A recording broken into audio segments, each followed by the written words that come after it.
Now, the United States has a pretty big problem with students going into default from their student loans. Now, there are a lot of different reasons for that.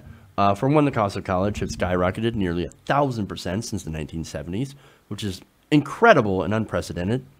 All at the same time, wages have stayed essentially flat, stagnant, and not only that, but there are good jobs that are becoming more and more difficult to find as living expenses continue to rise out of step with compensation. So there's a lot of reasons where people will graduate college, not get the good job that they want, or get a job and just still not be able to make those enormous payments for their student loans. They go into default. So there's some reasons, but there's another reason: the rise of for-profit schools. Now, these are places like ITT Tech, DeVry, Phoenix, and Corinthian, as well as others. Now, those schools offer incredibly expensive programs that, sadly for many, do not turn into actual careers.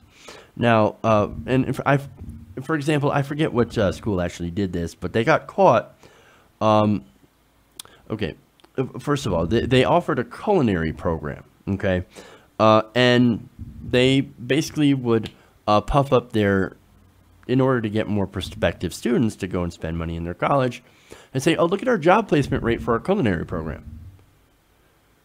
Well, the thing is, they were puffing up those numbers by putting their culinary students into jobs in places like McDonald's.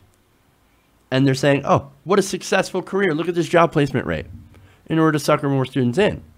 But we all know that you actually can't make a living off McDonald's. You make minimum wage. So, but that's considered by some of these colleges a successful culinary career. Wonderful. Now, that, of course, is just some of the shenanigans played by for-profit schools. And as a result, there's a lot of defaults that can be linked to a student attending one of those schools. Now, there's some facts behind this, and it was published in a report by the National Center of Education Statistics. Now, it found that students who attended for-profit colleges were more than twice as likely to default on their loans than students who attended public colleges. That's very interesting, because it kind of sets up the privatization versus public, right? Now, a lot of people, or some people at least, would be like, oh, no, private schools, much, much better. They have better outcomes and all that stuff, and maybe they actually do better. Not necessarily. In fact, this goes against that.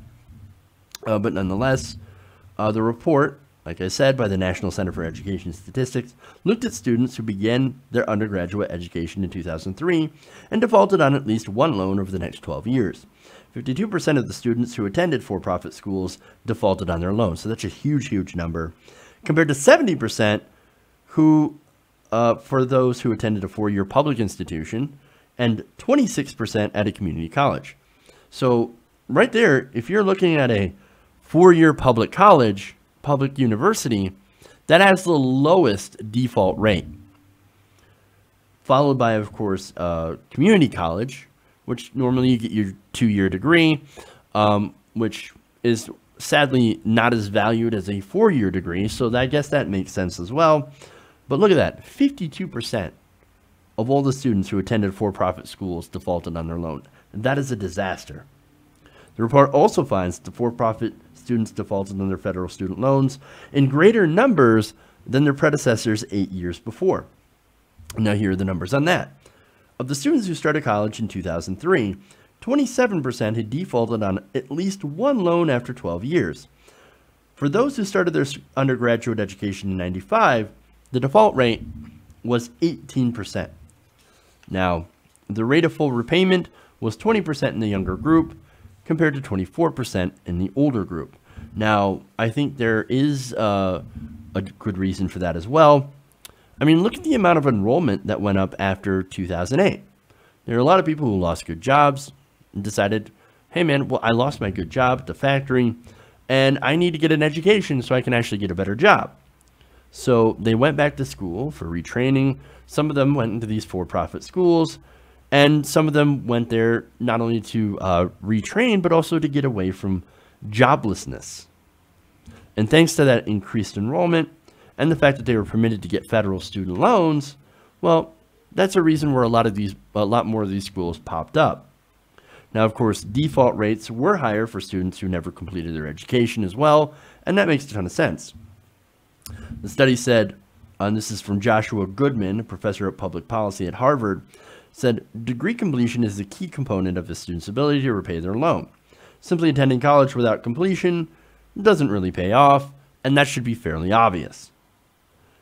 And look, there are some perfectly valid reasons why people stop attending school before completing their course. One of them could be health. The other could be a family member or the health of a family member. Could also be the cost. Some people just simply run out of money. Some people run out of student loans. I've seen it happen before.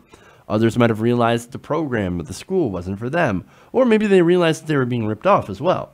Who knows, right? And the problem with that, though, is no matter your reason, you're still saddled with however much you borrow. And that's an enormous debt burden. Now, some of those schools, back in even 03, when they actually started this, or 05, around that time, I remember ITT Tech being about $3,000 per semester. That's fairly expensive. And if you take out that money and then you decide, well, the school's not for me, but you've already spent that money and now you owe it back. And I think for a lot of people, especially those who went there to try to escape joblessness, to retrain, to be able to get better jobs in the future, well, it can be very, very difficult for people to pay back. You're essentially set back to square one, except that now you have an additional disadvantage in being loaded up with all that debt. Now, this is important for a couple of reasons.